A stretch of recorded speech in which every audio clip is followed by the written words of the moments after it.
মিনাসানはい美味しいですか美味しいです食べましょうহ্যালো guys, আসসালামু আলাইকুম। আশা করি আপনারা সবাই ভালো আছেন। আর হ্যাঁ, আলহামদুলিল্লাহ আমরা সবাই ভালো আছি। আজকে আমাদের জন্য একটা স্পেশাল ডে, সেটা হচ্ছে কি আজকে আমরা প্রতিটা বাঙালি ভাই ব্রাদার একসাথে হইতে পারছি অনেক দিন পর। আমরা অনেক দিন যাবৎ চিন্তা করতেছি যে আমরা একত্রিত হব, এখন কি করা যায়।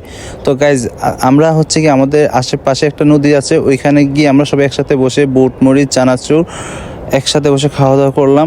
আর বিশ্বাস করেন ভাই, আমি যখন বললাম যে তাবে মাসো শব্দের অর্থ হচ্ছে খাওয়া যাক বলার সাথে সাথে ওরে ভাই রে ভাই, সবাই এমনভাবে খাইছে, বিশ্বাস করেন ভাই, মনে হচ্ছে কি এক একজনে 1 সপ্তাহ 2 সপ্তাহ না খাইয়ে আছে, মানে পুরা পেটটা হাহাকার করতে আছে। বিশেষ করে তুহিন সান আছে, সোহাগ ভাই আছে, আর আমাদের 2জন হুজুর ভাই আছে। তাদের কথা আর বললাম না, তারা কম খাইছে, বুঝতেই পারছেন ভিডিওর মধ্যে তাদের কথা বলছি, মানে তারা কম খাইছে এরকম না, তারা কিন্তু মারাত্মক লেভেলের খাদক।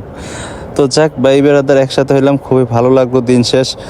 আর কি আর বলবো, আমরা যারা নিহঙ্গ কাকত আছি সবাই মোটামুটি ব্যস্ত থাকি, কারণ হচ্ছে গিয়ে সবাই কাজ করি, এক একজনের সময়ের সাথে এক একজনের সময় মিলে না। কারণ হচ্ছে গিয়ে একজনের দেখা আমরা একসাথে আছি বাংলাদেশ থেকে, কিন্তু একজনের সাথে আমরা দেখা করি 1 দিন 2 দিন 4 দিন 5 দিন এরকম দেখা হয় না। আলহামদুলিল্লাহ ভালো লাগছে। যদি ভিডিওটা ভালো লাগে অবশ্যই শেয়ার করবেন। আসসালামু আলাইকুম।